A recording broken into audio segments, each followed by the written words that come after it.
আসসালামু আলাইকুম। কেমন আছেন আপনারা সবাই? আশা করি সকলেই ভালো আছেন। গ্রামের কি সুন্দর মেটু পথ এবং পথের দুই পাশেই আলু। এই যে আমরা যে আলুটা খাই, হল্যান্ডের আলু, কি সুন্দর আলু। দু চোখ যে পর্যন্ত যায় এই পর্যন্তই আলুর চাষ হয়েছে। এবং মাঝে মধ্যে এখানে ভুট্টাও পাওয়া যায়। এই যে সবচেয়ে বেশি মন জোড়ায় যায় ভুট্টা ফলনটা দেখলে। কি ফলন আল্লাহ কি দিছে, বোঝা যায় যে আমাজন মহাবন এরকম হয়েছে। যেমন হয়েছে তেমন ফলনও হয়েছে।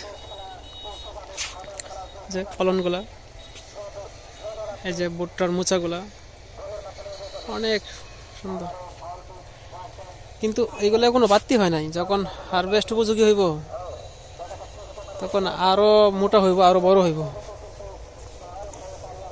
এগুলা হয়তো বা এখন দেখা যাচ্ছে না, কারণ এই যে ফুলটা, এই ফুলটা হইব লাল, আরো লাল, অনেক লাল হইব, মরা মরা ভাব ধরবো, তখন বোঝা যায় বোঝা বাড়তি হয়েছে। এখন তো এটা কিছুই না। ভিতরে মোচা হয়েছে কিনা আসলেই, কিন্তু কৃষকের ক্ষতি করে লাভ নাই। দেখবো না আমি মোচা হয়েছে কিনা, মোচাটা শুধু দেখলাম যে কতটুকু বড় হয়েছে।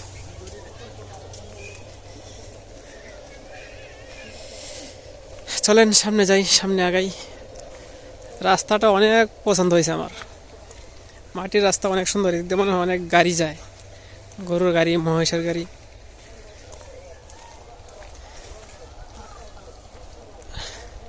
এই জন্য রাস্তাটা অনেক সুন্দর। এরা গ্রামের মেটু পথ কেন বললাম, ওই যে দূরে দেখা যাচ্ছে একটি বাড়ি। আমার মনে হয় মাঠের জন্য, আর বিশেষ করে এই বাড়ির জন্য এই রাস্তাটা। মাত্র 3টি ঘর, আলু আর আলু, দু চোখ যেদিকে যায় শুধু আলু আর আলু, শুধু আলুর ক্ষেত, মাঠ ভরা শুধু আলুর ক্ষেত।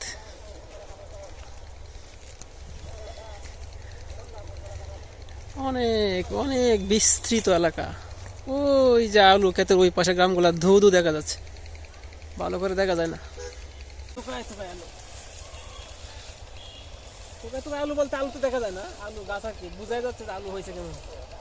আর মাঠে তো এখনো প্রচুর রস আছে, আর আলু হারভেস্ট করার সময় আছে মনে হয় যে আরো 15-20 দিন।